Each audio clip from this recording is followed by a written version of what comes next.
Náš dobrovoľný hasičský zbor má dlhú históriu pomerne, pretože vznikol už na konci 19. storočia.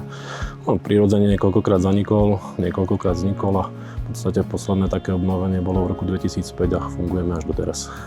Keď sme mali posledný zásah na veľkonočnú nedeľu tohto roku, tým, že to bol rozsiahlý zásah, tak sme mali aj čas robiť nejakú fotodokumentáciu.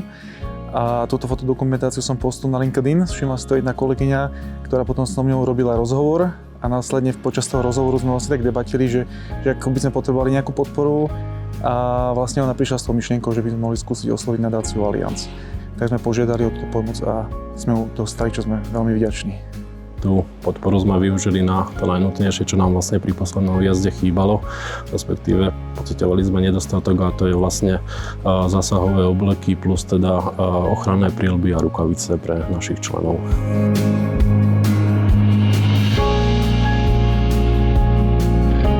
V podstate dobrovoľní hasiči pomáhajú poisťovniam, lebo znižujú náklady na poistné krytia a vzájomne si takto vypomáhame, takže je to veľmi dobrá spolupráca.